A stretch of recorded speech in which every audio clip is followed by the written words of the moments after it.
What if I told you that the perfect crime simply does not exist? What if the sinister mastermind behind the most baffling, heart-stopping disappearance of the entire decade was suddenly brought down by one single, unimaginably stupid mistake? We are talking about the terrifying abduction of Savannah Guthrie's mother, Nancy Guthrie. For weeks, the FBI has been spinning in circles, chasing dangerous ghosts, and desperately grasping at straws. But tonight, absolutely everything changes. The ruthless kidnapper thought he had committed the flawless crime. He actually thought he outsmarted the feds. But he walked blindly into the most brilliant, psychological FBI trap in criminal history. You will not believe what he accidentally revealed. To truly understand the sheer magnitude of this explosive, game-changing revelation, we have to take you back to the very beginning of this absolute living nightmare. For over 59 agonizing days, the entire world has watched in pure horror as the beloved mother of morning news royalty, Savannah Guthrie, seemingly vanished into thin air. Nancy Guthrie was violently taken from her own home, her sacred sanctuary, leaving behind nothing but a chilling trail of blood, a forcibly propped open back door, and a shattered family pleading desperately for answers. The media has been absolutely ruthless, ripping apart every single frame of evidence and pointing heavy fingers at everyone from innocent landscapers to shady, unvetted HVAC contractors who had unhinged, unlimited access to the Guthrie estate. The entire nation has been holding its collective breath, deeply invested in the terrifying reality that a monstrous predator was lurking in plain sight.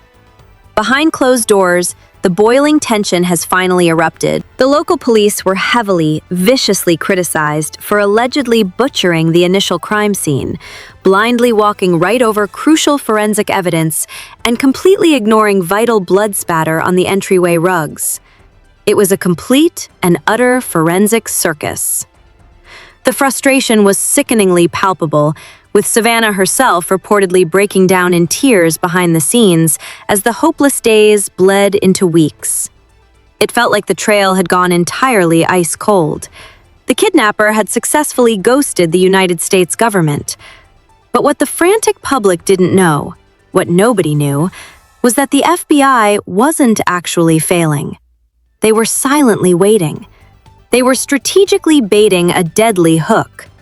They knew the arrogant perpetrator was glued to the news, completely drunk on his own twisted ego, believing he was untouchable.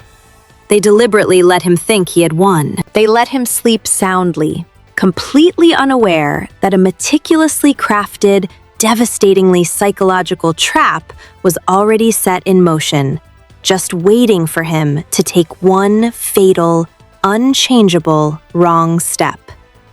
The ultimate, heart-stopping showdown finally went down inside a freezing, heavily monitored, windowless FBI interrogation room.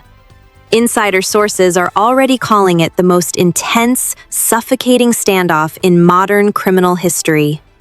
The primary suspect, a man whose identity has been aggressively shielded by a federal gag order, but who leaked reports claim was intimately, dangerously familiar with the Guthrie home's layout, was brought in under the deceptive guise of a routine administrative follow-up. He was sickeningly arrogant. He was completely relaxed. He even casually asked the glaring agents for a cup of black coffee, entirely unfazed by the harsh fluorescent lights beating down on his face. For hours, the highly trained agents played dumb. They deliberately fed his massive ego. They asked him pathetic softball questions about his exact whereabouts on the cold night of February 1st, patiently letting him weave an intricate, seemingly flawless alibi. But then, the atmosphere shattered. The lead interrogator violently slammed a single, glossy photograph onto the cold metal table. It wasn't a graphic picture of the crime scene. It wasn't a picture of Nancy. It was a blown-up, ultra-enhanced, undeniable image of a cheap, heavily worn Ozark Trail shoe print left deep in the mud right outside Nancy's propped open door. The suspect confidently smirked, leaning back and boldly stating he didn't even own a pair of cheap Ozark Trail boots. And that, ladies and gentlemen, was the fatal mistake. Because the FBI didn't just have the muddy boot print, they had a microscopic DNA buccal swab taken weeks ago, and they had just secretly cross-referenced it with a newly recovered, highly classified Ring camera audio file that the kidnapper completely missed. The hidden audio didn't just capture his footsteps. It captured his exact voice, cursing loudly about his new, cheap Ozark boots tearing at the seams. The trap was ruthlessly sprung. The suspect's face instantly drained of all human color. But just as the victorious agents moved in for the absolute kill, the suspect began to violently, hysterically laugh. He looked the lead agent dead in the eye, his smile twisting, and whispered, "You really think I acted alone?" Boom.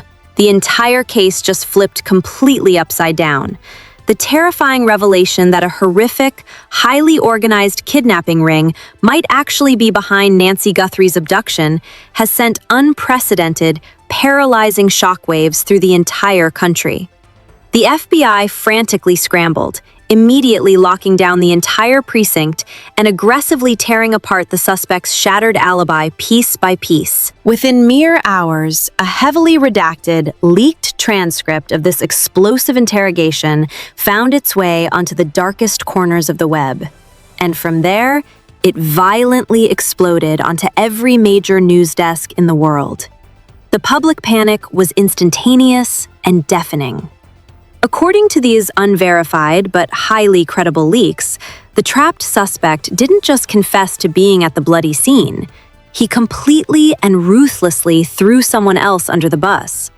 He chillingly claimed that the infamous, mysterious gray SUV spotted endlessly circling the wealthy neighborhood wasn't a panicked getaway car. It was a sophisticated surveillance vehicle driven by a powerful insider. The internet completely lost its mind. Viral hashtags like Guthrie betrayal and the inside man instantly dominated global trends. Everyone started aggressively pointing fingers. Was it a jealous family friend? A deeply disgruntled former employee? The drama astronomically skyrocketed when a heavily encrypted, untraceable burner phone was suddenly discovered taped meticulously underneath the suspect's bathroom sink during a violent, no-knock midnight raid. Cybersecurity experts ripped the encrypted phone wide open, and what they found has literally brought the massive investigation to its trembling knees.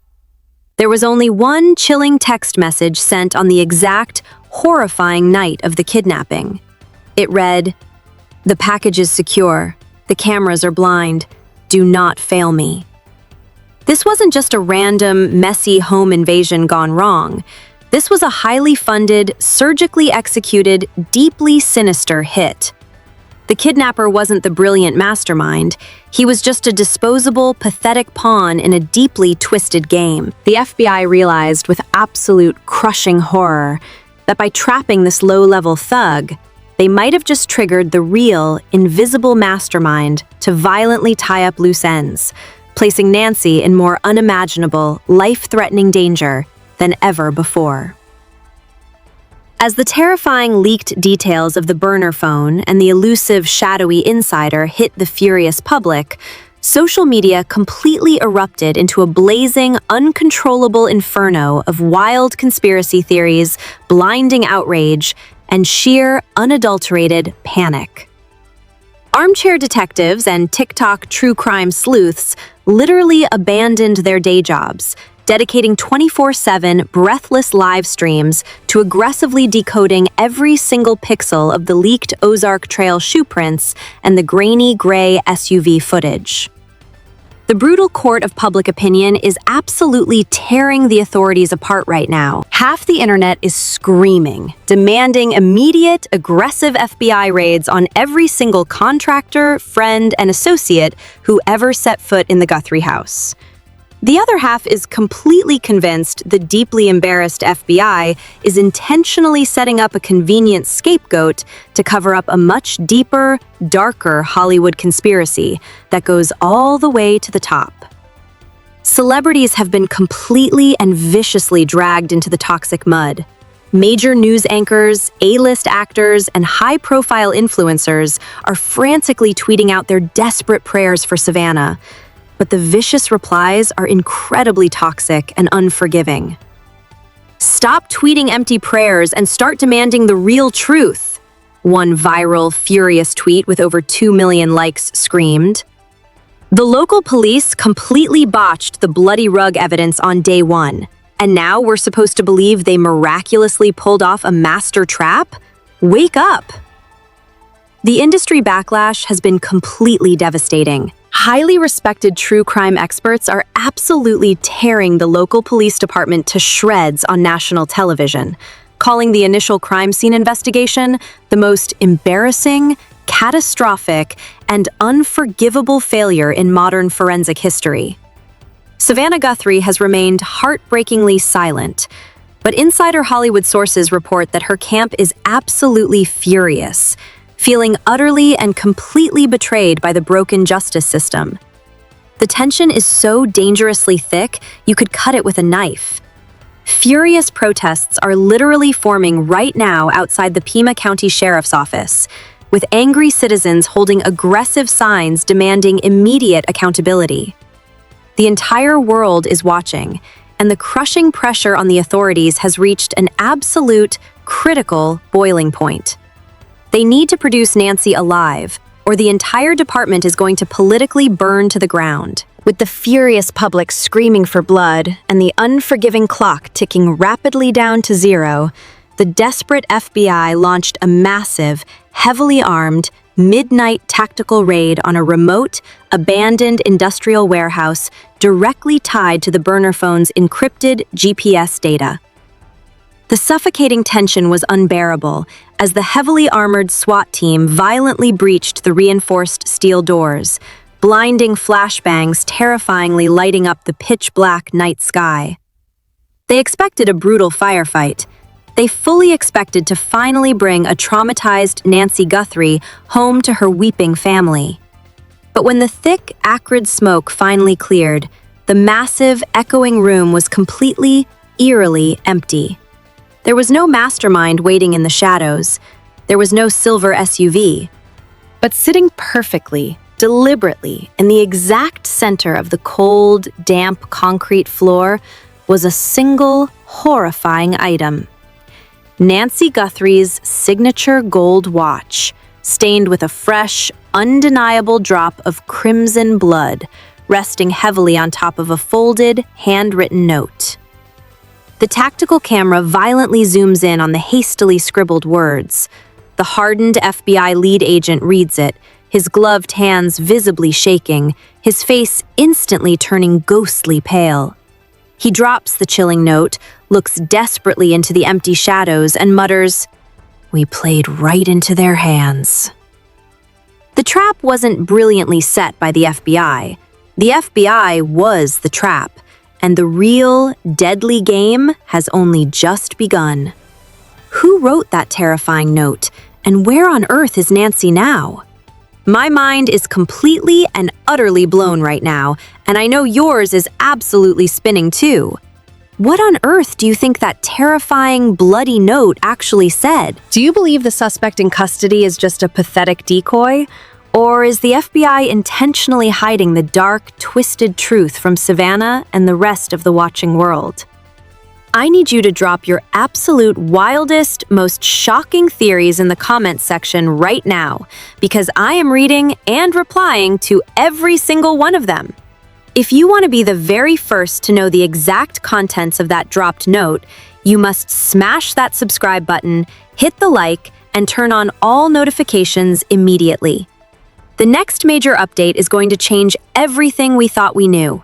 Stay highly alert and trust absolutely no one.